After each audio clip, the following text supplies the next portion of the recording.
Welcome to the Secure the Perimeter podcast.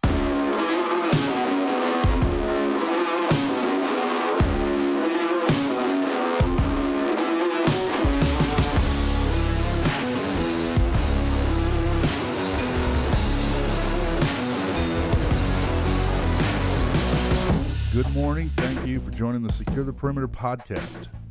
Sometimes we have guests on our podcast where we bring people in and have different experiences talking about entrepreneurship or even experiences in the military, veterans and combat veterans that we talk to. But today is going to be a little bit different as we get a lot of feedback and a lot of questions from entrepreneurs asking about how can I get results in my business. And this is, quite frankly, a message that we receive a lot. And so today I decided to talk a lot about a slogan we used while I served in the Marine Corps that is high speed, low drag. And what that means is you've got to be very quick and efficient, and you've got to have little to no drag, meaning an anchor or something slowing down the process. So a lot of times in business, whether you are selling insurance or you are making cupcakes or you're part of a bigger deal where you're manufacturing products, you have what they call a fulfillment process. It's the route that you take to get from the initial customer engagement to fulfilling the order, whether it's selling something or providing a service. That's called a fulfillment process. And a lot of entrepreneurs, don't focus a lot on that process. And to be quite frank, it's vital that you do. That fulfillment process is the customer experience. How do they get access to your product or service? How do they get access to you? And so what we're going to do today is we're going to talk about how you can identify where that drag is in your business. Every business has it. No matter whether you make spaceships or cupcakes, you've got what they call drag. You've got things that slow the process and provide resistance to achieving the objective of what you're trying to achieve. And so the way you do that is, number one, you have to fact check and be honest with yourself. Okay, let's prove it out. What type of strongholds or things are slowing down our process? And just lay it all out, talk it through. From the time that someone picks up the phone and makes that initial call to your office, your business, what is the first engagement? What's that look like? And take it all the way through shipping the product out the door, closing the contract, providing the service. In doing this, you have to focus on the fulfillment. You have to focus on it. And if you listen to other entrepreneurs and other CEOs, one of my favorites, one of my all-time favorite CEOs is Jamie Dimon of JP Chase Bank. Jamie doesn't believe in a lot of bureaucracy, a lot of red tape.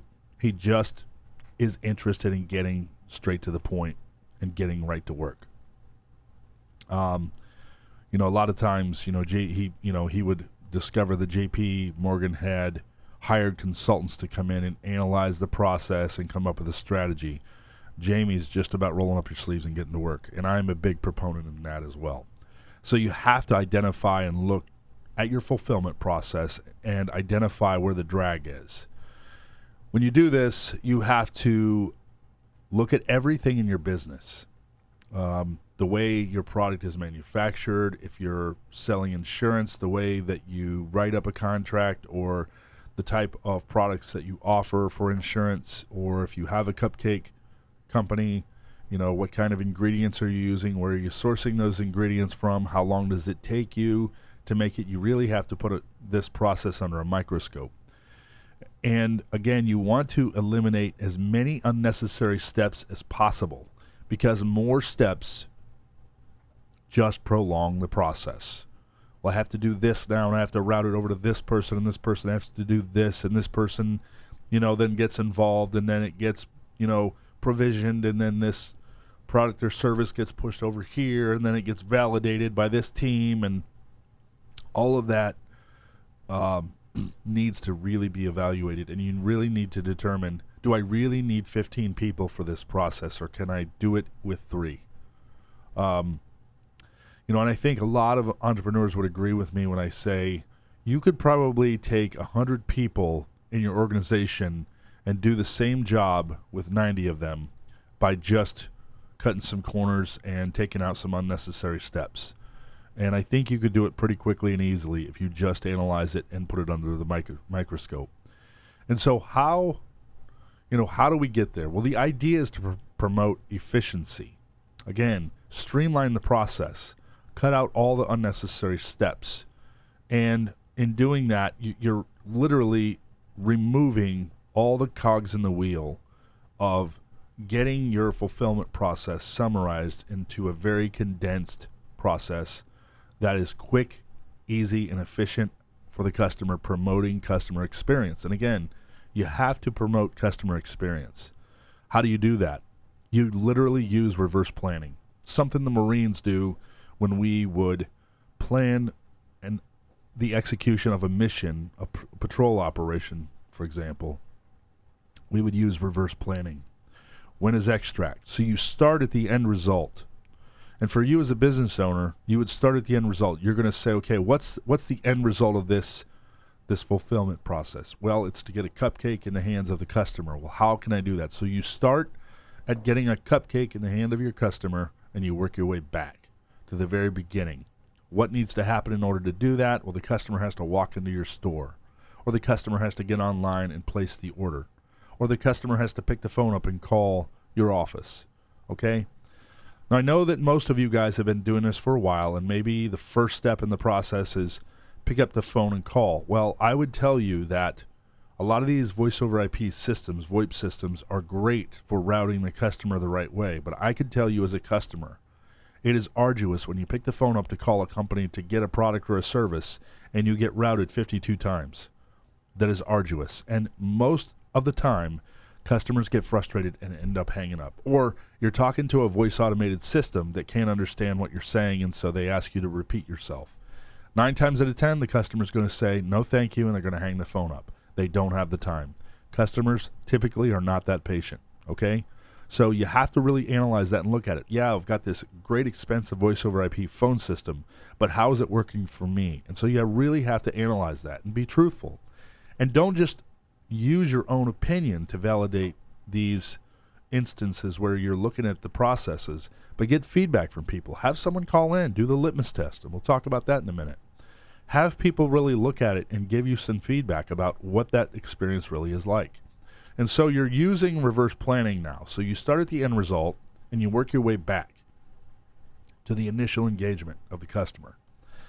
You want to create a workflow. And so when you work your way back, you start at the end result, you work your way back, you literally are creating the process. And so you're removing all the drag, and you're promoting high-speed efficiency in your business. So you're literally using the mantra of high speed, low drag in your own organization to improve the posture of the fulfillment process. I'm telling you, this is vital in any organization, any company, no matter what you do. It's all about the customer experience. And I know I've said that 3 times, if not 10. It's about the customer experience. So every business has the fulfillment process, and the number one question you have to ask yourself is, how does the customer buy from you? Is it online? Is it in a manual order form? Maybe you're hauling logs and you just have a paper order form in the seat of your semi. No problem. You have to look at what that is, okay? So what is a fulfillment process for you, and how does a customer get access to you? Do they walk into your store? Again, do they pick up the phone? Do they get online? Can you streamline the process by promoting online ordering? And in doing that, even online ordering can be very arduous if it's not streamlined and you're not using the right services. How can they pay? Okay, great. I can get online and order your cupcakes, but how am I going to pay for those cupcakes? Well, you have to put your credit card information in, or we offer PayPal, or we offer another, ACH pay through service, for your product or service. Okay, great.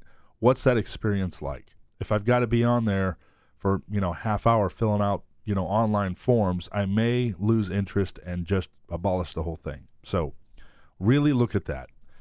Get feedback from other people. Other people are going to be honest. It's just like, back in the day when all these customer reviews came out and Google reviews started becoming more popular.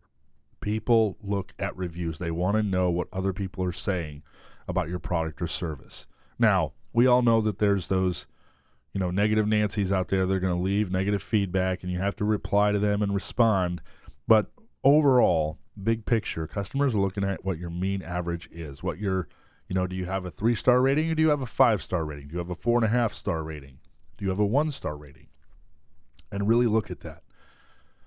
As vital as it is, a lot of people just want to get a brief overview of what you're all about and what the customer experience is and what your reviews or ratings are online. So that's the litmus test. The litmus test is have someone else go through the process who is bipartisan to the entire experience and have them leave and provide feedback. Use that feedback as fuel. Don't get offended by it. A lot of people, a lot of entrepreneurs get offended because someone says, well, it's just not easy to do. And you're like, well, it is easy. Well, you have to listen to the customer, okay? Because in these cases, the customer is providing valuable feedback. Don't get offended. Use it as fuel. And let it be an opportunity for you to magnify and accelerate the process and make it better. If you can make the fulfillment process better and more streamlined, chances are you're going to catapult yourself into the realm of a successful customer experience and start focusing on the back end, which is the product or the service and how you magnify and make the product or service better. So with that said, we appreciate the feedback you guys leave. We appreciate the questions, love the questions. And if you're not subscribed to our channel, please do so. Hit the like button, as I always say, because it does help us to get in front of other people who are looking for the same type of feedback and value that we can offer through the Secure the Perimeter podcast. And until next time, thanks for tuning in.